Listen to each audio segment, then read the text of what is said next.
약속 이루시는 신실한 나의 주님, 조금 더딜지라도 그 말씀 신뢰합니다. 새 이름 주시고 수치를 거두시네.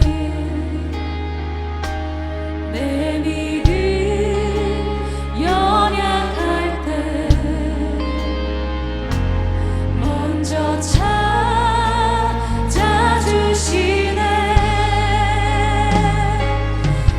이겨놓은 싸움 승리하게 하시는 여호와 이레 놀라운 주님, 가만히 별과 같은 축복의 약속 반드시 내게 이루시리라. 약속 이루시는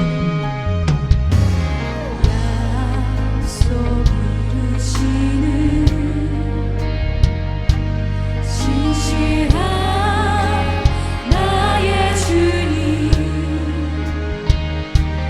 조금 더딜지라도 그 말씀 신뢰합니다. 새 이름 주시고 새 이름 주시고 수치를 거두시네. 내 믿음 연약할 때 내게 찾아와 주신 주님을 찬양합시다. 찾아주시네.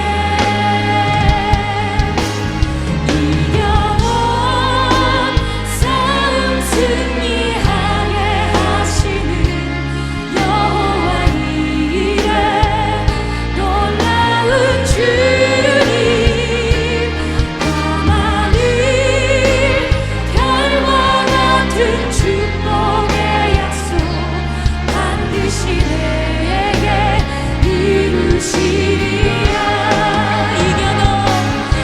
이겨놓은 싸움 승리하게 하시는 여호와 이레 놀라운 주님, 가만히 별과 같은 축복의 약속 반드시 내게 이루시리라.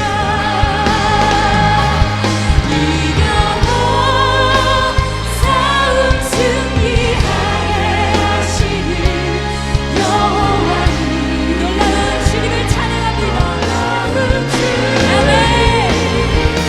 가만히 별과 같은 축복의 약속 반드시 내게 이루시리라. 우리 마지막으로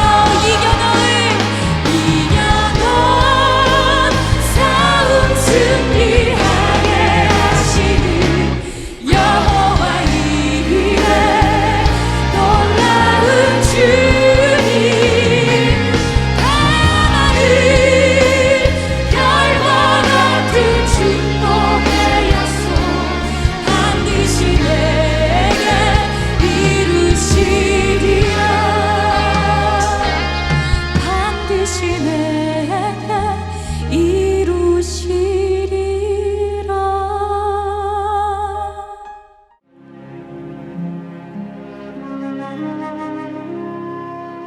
오늘의 말씀은 창세기 41장 15절에서 16절 말씀입니다. 바로가 요셉에게 이르되 내가 한 꿈을 꾸었으나 그것을 해석하는 자가 없더니 들은즉 너는 꿈을 들으면 능히 푼다 하더라. 요셉이 바로에게 대답하여 이르되 내가 아니라 하나님께서 바로에게 편안한 대답을 하시리이다. 아멘. 오늘 창세기 41장 전반부의 이야기, 요셉의 이야기를 살펴볼 건데, 지난 시간에 요셉이 술관원장, 빵관원장의 꿈을 해석해주고 특별히 술관원장에게 부탁을 합니다. 이 감옥에서 나가거든 나의 억울함을 풀어주시고 나를 이 감옥에서 건져주십시오. 그리고 약속을 받아냅니다. 그 약속을 찰떡같이 믿고 술관원장이 이제나 저제나 자기에게 찾아올까, 자기를 이 감옥에서 건져줄까, 억울한 누명을 벗겨줄까, 온통 요셉의 기대는 술관원장이었습니다. 그러나 감옥을 나간 술관원장은 요셉을 새까맣게 잊어버리게 되고 또다시 버려진 상처받은 요셉은 그 상처의 아픔을 가지고 감옥 생활에 몸부림을 치게 됩니다. 이제는 사람에 대한 기대, 술관원장에 대한 기대를 다 내려놓고 다시 감옥에서 일상으로 적응해 가고 있을 때 오늘 성경 41장 이야기가 시작이 됩니다. 근데 오늘 성경에 우리가 무심코 넘길 만한 숫자 하나가 나와요. 그게 뭐냐면 41장을 이렇게 시작하죠. 요셉이 두 관원장과 만났다가 헤어진 지 2년이 지난 어느 날, 이렇게 나와요. 2년이 지난 어느 날 이집트의 파라오 왕이 꿈을 꾸었다. 성경이 이렇게 시작하거든요. 근데 여기서 왜 2년이라고 꼭 집었을까? 이 2년의 의미는 뭘까? 요셉은 조금 전에도 말씀드린 대로 지난 2년 동안 관원장이 자기에게 희망이었어요. 전부였어요. 그 관원장을 붙들고 관원장을 기다리고 관원장을 기대하는 것이 자기 인생의 탈출구였어요. 그런데 그 관원장이 아무리 기대해도 자기의 소원을 채울 수 없다는 걸 알고 이제는 더 이상 사람에 대한 기대, 관원장에 대한 기대를 내려놓고 다시 하나님만이 나의 희망이고 구원이고 기대일 수밖에 없습니다 라고 전적으로 의지하는데, 사람을 내려놓고 하나님을 붙잡는데 걸리는 시간, 이게 2년의 의미라고 생각해요. 하나님은 우리들에게 세상을 완전히 내려놓고 하나님만 의지하는 시간을 우리에게 허락하실 때가 있어요. 어떤 분에겐 그게 2개월일 수 있고 어떤 분에겐 그게 20년일 수도 있습니다. 그러나 분명한 것은 내가 세상에 대한 기대, 또 사람에 대한 희망, 여기에 목숨을 거는 이 모든 것들이 내려놓고 하나님을 기대하고 의지하는 시간으로 돌아서는데, 이 과정이 없이는 하나님이 우리를 건져주시지 않는다는 거예요. 이제는 사람에 대한 기대보다는 다시 일상으로 돌아와 조용히 하나님을 의지하고 살아가던 평범한 일상 중에 오늘의 이야기가 시작되는 거예요. 이집트 파라오 왕이 어느 날 꿈을 꾸게 됩니다. 근데 꿈 내용이 너무나 희한한 거예요. 자기가 큰 강가, 여기서 말하는 강은 이집트가 자랑하는 나일강이죠. 자기가 그 강가에 서 있는데 그때 아주 멋있게 생기고 살이 토실토실 찐 암소 7마리가 강가에서 올라오더니 펼쳐진 갈대 풀밭에서 먹이를 뜯어먹는 거예요. 그런데 바로 뒤에 금방이라도 쓰러질 것처럼 아주 흉측하게 생기고 야윈 암소 7마리가 갈대 풀밭으로 올라오더니 먼저 올라와서 풀을 뜯고 있는 살찐 7마리의 소를 다 잡아먹는 거예요. 신기한 게 두 가지가 있었는데, 힘이 훨씬 셀 것 같은 이 암소들이 야윈 그 암소들한테 그냥 힘없이 잡혀 먹더라는 거예요. 또 야윈 암소들이 그렇게 먹어놓고도 여전히 그 모습은 야위여서 볼품이 없는 모습이었다는 거예요.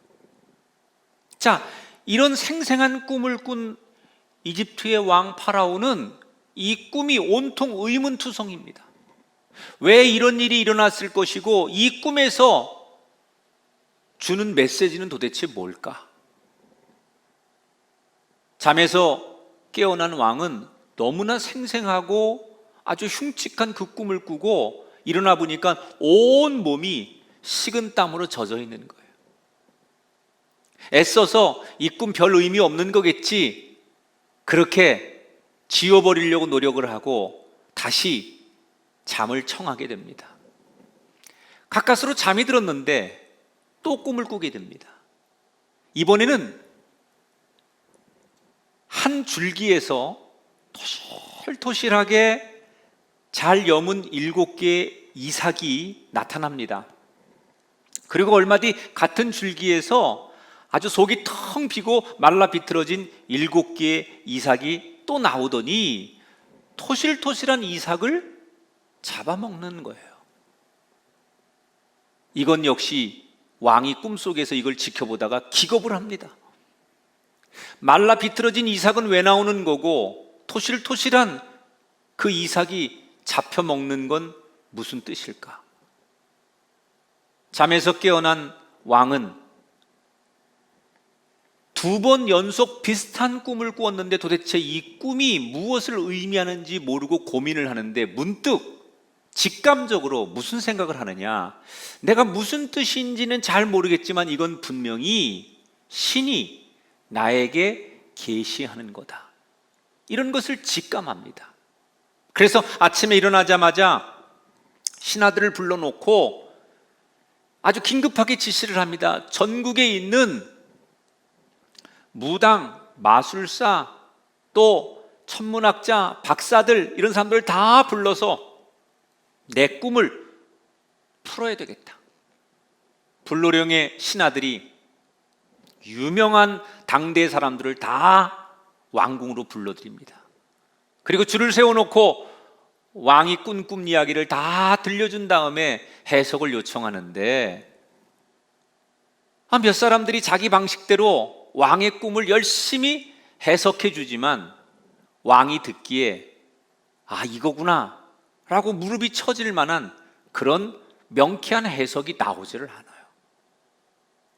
안 되겠다, 여기 말고 지방에 숨겨져 있는 인재들이 있으면 추천해봐라. 그래서 별의별 사람들을 그때부터 왕이 다 불러들여서 왕의 꿈을 해석해 보려고 했지만 누구도 왕이 꾸었던 이 2개의 꿈을 명쾌하게 풀어내는 사람이 없었습니다. 시간은 점점 흐르고 초조함과 답답함에 어쩔 줄 몰라 하는 왕은 점점 더 신경적으로 예민해져 갑니다. 여러분, 세상에서 무서울 것이 없는 당대 세계를 주름 잡았던 이집트의 왕입니다. 가장 그 강대국에서 신령하다는 소리를 듣는 마술사들이 다 모였습니다. 천문학자부터 모든 전문 지식과 공부를 많이 한 박사들이 다 모였습니다. 그런데 그들이 온통 다 달려들었지만 그 누구도 이 2개의 꿈 앞에서 무기력하지 않은 자가 없었어요. 다 사람들이 모였지만 이 2개의 꿈을 해석하지 못하고 다 무기력한 상황에 놓여 있게 되는데 도대체 왜 그럴까? 저는 이 의미가 분명하다고 생각해요. 영의 일은 영으로만 해석할 수 있는 거예요. 하나님의 말씀은 인간의 머리로 절대로 풀 수 없는 거예요. 인간 세상에서 아무리 똑똑하고 능력이 많아도 하나님께서 그에게 지혜를 주지 않으시면 아무것도 할 수 없다는 뜻을 강하게 성경은 우리에게 말하는 거예요. 여러분, 오늘 우리가 살아가는 지금은 어떻습니까? 우리는 너무나 많은 문제 앞에 놓여 있습니다. 그리고 우리는 온통 매달려서 그 문제를 지금 해결하려고 합니다.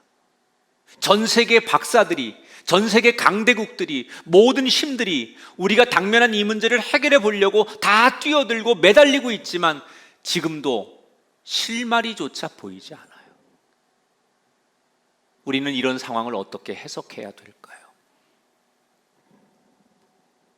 하나님이 우리에게 지혜를 주지 않으시면, 하나님이 우리에게 영적으로 풀어주지 않으시면 아무것도 아니라는 거예요. 그렇기 때문에 지금 이 어렵고 답답한 상황에서 우리가 할 건 뭡니까? 하나님의 이름을 부르고 하나님 앞에 무릎 꿇고 하나님 앞에 기도하는 거예요.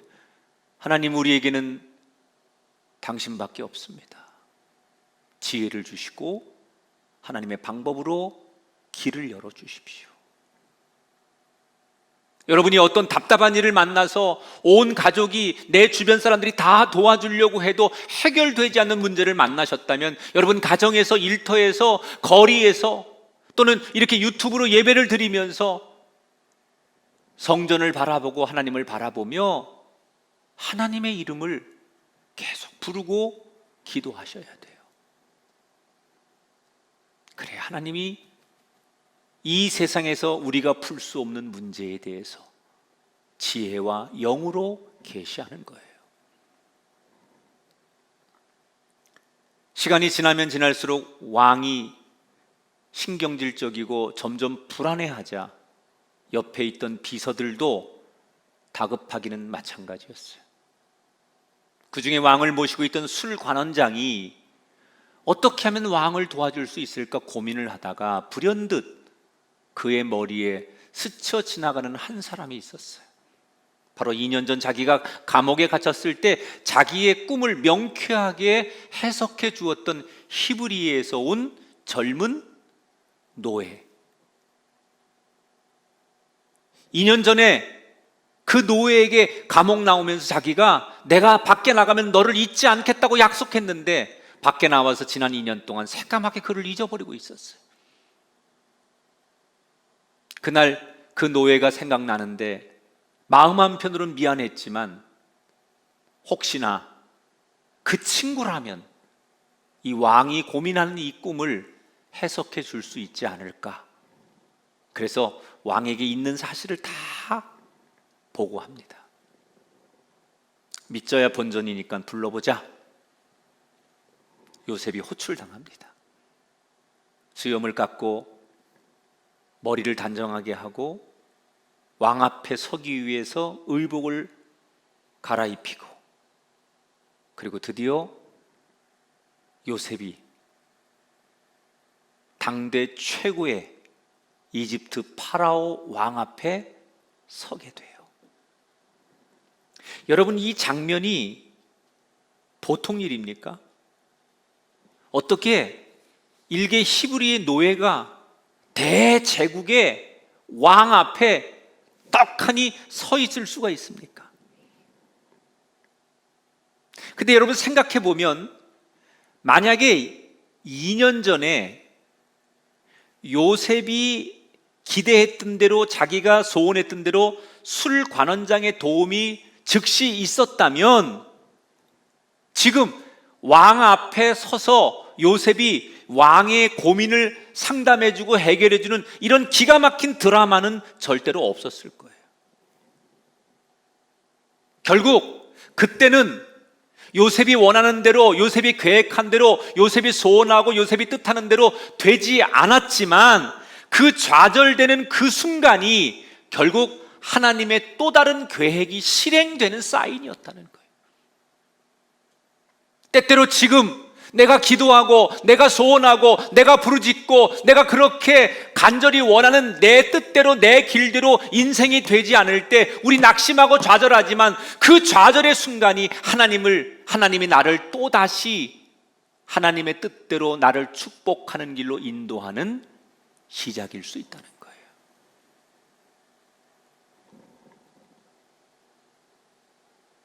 기가 막힌 일이 일어나는 거예요. 어떻게 감히 히브리 노예가 대제국의 왕 앞에 서 있을 수 있습니까? 거꾸로 생각해 보니 왕의 입장에서는 너무 황당한 거예요. 자기가 신하의 말을 듣고 근본도 없는 요셉이라는 히브리 노예를 자기 앞에 불러왔지만 그를 딱 보는 순간 자존심도 상하고 이게 뭐 하는 짓인가? 이 나라에 그렇게 유능하고 훌륭한 인재가 없어서 내가 저 따위 근본도 없는 노예 앞에 내 인생의 문제를 내놓고 고민을 해결해 달라고 상담해야 되는가? 자기의 모습이 너무 초라한 거예요. 그래서 요셉에게 대뜸 이렇게 한마디 외치지요. 자네가 듣지 아니 꿈을 듣고 잘 해석한다는데 어디 내 꿈을 해석해 보게나. 만약에 내가 만족할 만한 답을 못하면 오늘 네 목을 칠 것이다. 이 장면에서 이미 파라오 왕은 요셉을 너무 하찮은 존재로, 자기를 도와줄 파트너로 존중하는 게 아니라 정말 벌레만도 못한 존재감 없는 그런 상대로 경멸을 하고 있었다는 거예요. 어떤 이야기가 생각이 나도 말할 수 있는 상황이 되지 못하는 두려움과 공포, 아주 괴로운 시간이에요. 그래야 그게 맞는 거예요, 우리 상식에. 그런데 오늘 성경 보세요. 여러분 이 요셉 보세요. 의외의 모습을 보여줍니다. 16절 말씀 다 같이 한번 읽어보겠습니다. 여러분 화면을 보시고, 요셉이 바로에게 대답하여 이르되 내가 아니라 하나님께서 바로에게 편안한 대답을 하시리이다. 자기를 무시하는 왕 앞에서 요셉이 뭐라고 얘기를 해요? 왕이시여, 제가 대답하는 것이 아니라 제가 섬기는 하나님께서 말씀해 주시는 겁니다. 저는 그냥 읽고 넘어갈 수 있는 이 구절에서 하나님의 가슴이 뭉클하셨을 거라고 생각해요. 왜냐? 지금 파라오 왕은 온통 요셉을 바라보면서 벌레만도 못한 요셉을 경멸하고, 그리고 요셉을 쳐다보면서 요셉이 무슨 말을 할까?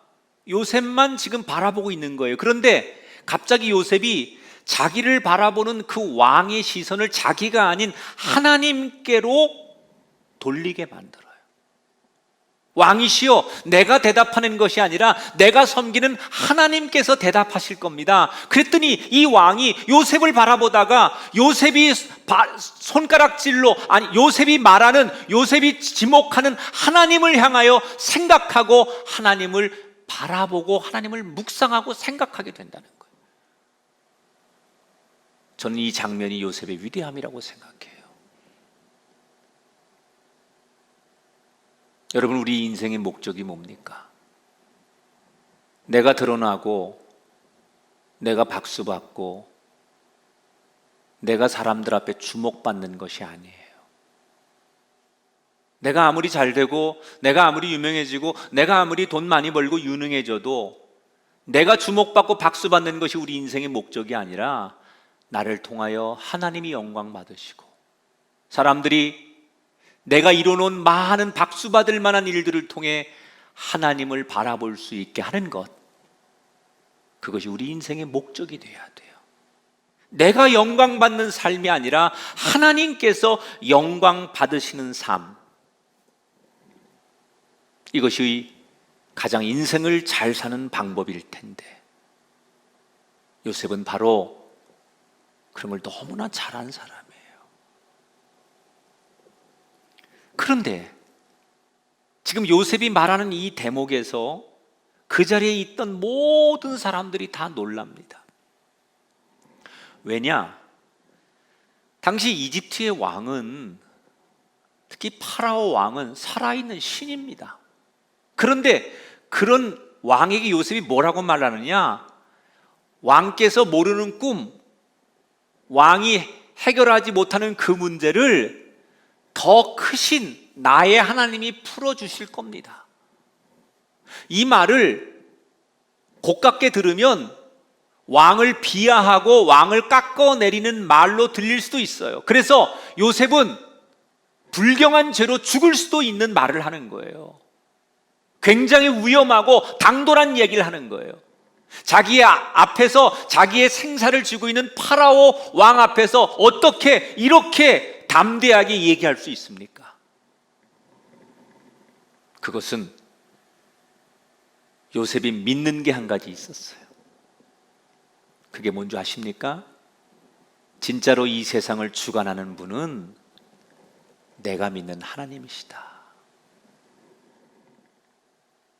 요셉은 사람들이 아무리 파라오 왕을 높이고 파라오 왕이 최고인 줄 알아도 결국은 하나님 손 안에 달려 있다는 것을 믿었던 거예요. 그래서 다른 사람들은 몰라도 요셉은 내가 왕에게 잘 보이고 왕에게 인정받는 것이 중요한 것이 아니라 더 높으신 하나님 앞에 인정받고 하나님이 드러나는 것, 그것이 요셉의 목표였던 거예요. 지금 요셉의 이 당당한 말에 왕은 저 친구가 어디서 저런 자신감이 나올까? 그래, 저렇게 자신 있어 하니 한번 들어보자. 그리고 왕이 요셉에게 자기가 꾸었던 꿈을 다시 소상하게 이야기하기 시작합니다. 왕이 꾸었던 꿈 얘기를 다 들은 요셉이 한참을 그 왕의 꿈 얘기를 듣고 묵상의 시간을 갖더니 드디어 입을 열어 말을 하기 시작합니다. 왕이시여, 왕께서 꾸신 두 개의 꿈은 같은 내용입니다. 이건 하나님께서 앞으로 하실 일을 보여주신 겁니다. 그러면서 정확하게 이제 구체적으로 꿈을 해석하는데 들어보세요. 7마리의 좋은 암소와 7개의 좋은 이삭은 7년 동안 풍년이 있을 것을 말하는 것이고 7마리의 야인 암소와 7개의 마른 이삭은 7년의 흉년을 뜻하는 겁니다. 두 꿈을 정리하면 먼저 하나님께서 이 나라에 7년간 큰 풍년을 주실 것입니다. 그런데 그 후에 7년의 풍년이 싹 잊혀질 만큼의 엄청난 7년의 흉년이 찾아올 것입니다. 하나님께서 이 이집트 땅을 그렇게 하기로 결정하셨습니다. 그래서 그 꿈을 주신 겁니다. 이때 왕과 신하들이 이 요셉의 마지막 말에 충격을 받는 거예요. 어떤 말이냐? 하나님께서 이 이집트 땅을 그렇게 하기로 결정하셨습니다. 이 말. 이 말에 모든 신하들과 왕이 충격을 받는 거예요. 왜냐? 당시의 고대 중동 사람들은 신은 특정한 장소에만 머문다고 생각을 했어요. 그래서 이집트 사람들은 자기들이 믿는 신이 이집트를 다스리는 거고, 지금 요셉이 말하는 야훼 하나님은 요셉의 집에나 머무는 신이라고 생각을 한 거예요. 그런데 어느 날 한 노예가 나타나서 장소를 넘고 모든 환경을 초월하는 신이 있다고 소개를 하는 거예요. 그러니까 어떤 사람들은 이 이야기를 듣고 요셉의 그 논리정연하고 확신한 이야기를 듣고 충격을 받는 사람도 있고, 이 얘기를 애써 안 믿으려고 고개를 가로저으며 말도 안 되는 소리라고 부정하는 사람들도 있었어요. 그런데 시간이 지나면 지날수록 거기 있던 모든 사람들은 요셉의 말을 수긍할 수밖에 없었습니다. 왜 그러냐? 두 가지 때문에. 요셉이 하나님 이야기를 하는데 너무나 확신에 차 있는 거예요. 조금도 두려워하거나 조금도 머뭇거림 없이 하나님 이야기를 할 때, 이 꿈을 해석해 줄 때 너무나 확신에 차 있는 거예요. 두 번째, 같은 이야기를 해도 너무나 지혜롭게 논리정연하게 이야기를 하는 거예요. 그러니까 사람들이 이야기를 들으면 들을수록 요셉의 이야기에 빠져들 수밖에 없는 거예요. 여러분, 예나 지금이나 세상은 하나님을 말하지 못하게 하려고 합니다. 이때 이런 세상을 대처하는 방법 중에 하나가 요셉처럼 우리가 하나님을 이야기할 때 확신을 가지고 이야기해야 돼. 분명한 확신과 하나님이 주신 지혜로, 이게 세상 사람들이 싸우자고 덤빈다고 함께 싸우거나 같이 삿대질하고 같이 세상 방법으로 대하는 게 아니라 하나님이 주신 지혜로 이 세상을 오히려 때로는 품고 냉철하게 다스리고 좀 하나님의 지혜로 세상을 대해야 되는데, 똑같은 방법으로 세상을 대하다 보니까 세상 앞에 무기력해지는 거예요. 오늘 이 예배에 함께 하시는 여러분, 여러분에게 요셉에게 임했던 그 확신, 그리고 그 지혜로움이 시시각각으로 여러분 삶 가운데 충만하게 되시기를 주님의 이름으로 축원합니다. 그런데 더 놀라운 사실은 이렇게 꿈을 아주 논리정연하게 해석해줘서 아하라고 공감이 되는 것만으로도 사람들은 만족스러운데, 그 뒷이야기가 더 놀라운 거예요. 꿈을 해석해준 것으로 끝나지 않고 지금부터 요셉이 대안을 얘기하기 시작해요. 이 거대한 이집트라고 하는 나라가 앞으로 어떻게 나라가 운영되고 이 위기 속에서 대처해 가야 될지 한 정확한 국가의 비전을 요셉이 제시하기 시작하는 거예요. 뭐라고 얘기하냐면, 왕이시여, 시스템에 의해서 준비하셔야 됩니다. 우선은 제일 중앙에 이 국가적인 재난이 다가올 것을 미리 대비하셔서 이것을 대비할 수 있는 총리를 따로 두십시오. 그리고 각 지방마다 인재를 등용하셔서 이 문제를 다룰 수 있도록 미리미리 준비할 수 있는 착하고 지혜로운 사람들을 뽑아가지고 각 지방마다 책임자를 세우시고, 7년의 풍년 동안 사람들이 넘쳐나는 곡식 앞에 흥청망청할 때 정부에서, 나라에서 각 집마다 소득의 20%를 세금으로 거두어 드리십시오. 그리고 그걸 잘 비축해서 관리하고 있다가 7년 흉년이 왔을 때 이걸 잘 운영하시면 안전해질 것입니다. 왕이 기대했던 것은 자기가 답답했던 꿈을 해석해 주는 것 정도였는데, 해석을 넘어서 새로운 제안, 대안을 내놓기 시작해요. 물론 지금 국가를 운영하는 데 있어서 왕 옆에서 다른 많은 사람들도 왕에게 좋은 대안과 국가의 미래에 대한 운영의 제안들을 내놓았지만, 그 어떤 사람들의 대안과 제안보다도 요셉이 말하는 이 제안은 너무나 논리적이었고 너무나 확신에 차 있었고 누가 들어도 공감이 가는 이야기였어요. 명쾌한 해석, 합리적인 정책 제안. 처음에는 만나자마자 너무 무시하고 경멸했던 노예 요셉을 대화하고 질문하고 이야기하면 할수록 그에 대한 호감, 신뢰, 이런 것들이 왕에게 무한도로 생기기 시작합니다. 결국 왕은 끝에 가서 요셉을 이 이집트의 총리로 임명하는 것으로 오늘 성경 이야기가 끝을 맺어요. 자, 여러분에게 제가 마지막으로 이런 교훈을 나누고 싶어요. 요셉은 지금 꿈만 해석한 게 아니라 대안을 내놨다고 그랬어요. 그런데 당시에 요셉 말고도 다른 무당들, 다른 전문가들, 다른 많은 사람들도 저마다의 자기의 방식으로 이 왕의 꿈을 해석하고 대안을 내놨어요. 그런데 왕은 여러 사람들의 이야기를 듣고 왜 요셉의 손을 들어준 걸까?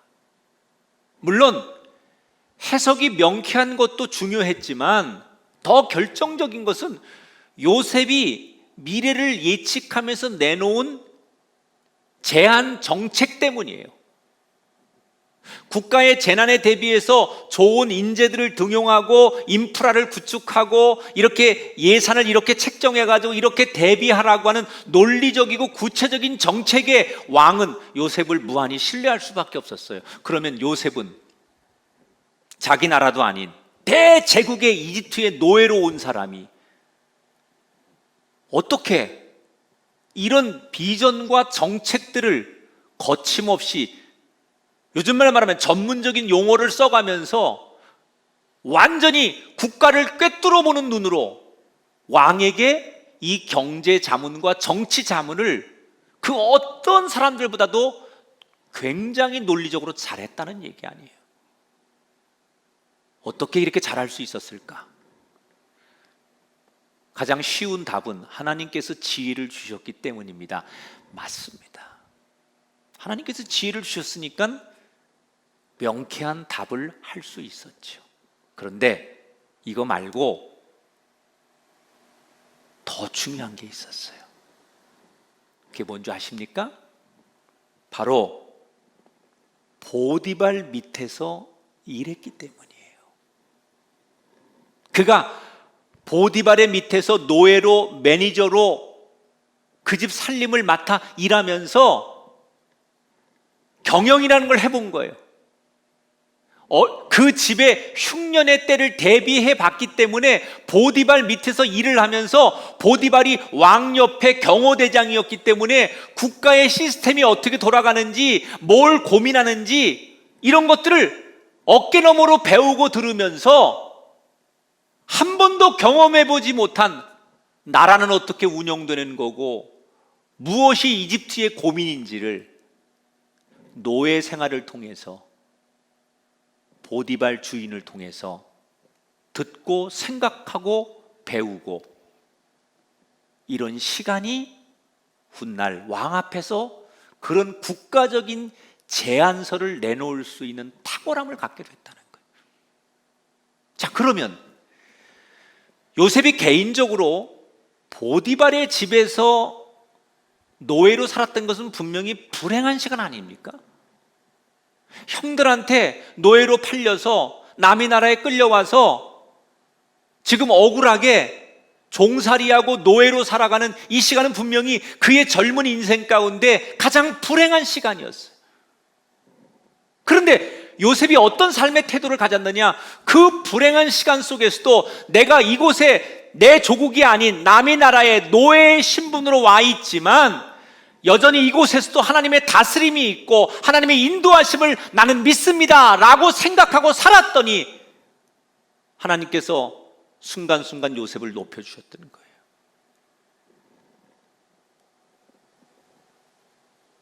그래서 저는 이렇게 말하고 싶어요. 한번 따라 할까요? 하나님 안에서 불행은 없습니다. 맞습니다. 하나님이 그리시는 큰 그림 안에서는 우리는 결코 불행하지 않습니다. 그래서 우리는 오늘 내 인생의 가장 밑바닥에서 희망의 노래를 불러야 하고, 가장 힘든 지금 이 순간에 더욱더 감사의 찬양을 올려드려야 돼요. 그런 이 시대 요셉이 되셔서 하나님이 여러분의 인생을 빛나게 하는 통로가 되시기를 주님의 이름으로 축원합니다. 이제는 우리 주 예수 그리스도의 은혜와 하나님 아버지의 극진하신 사랑하심과 성령님의 감동 역사하심이 오늘 하나님만 바라보기로 결심한 우리 가운데 영원히 함께 하기를 축원하옵나이다.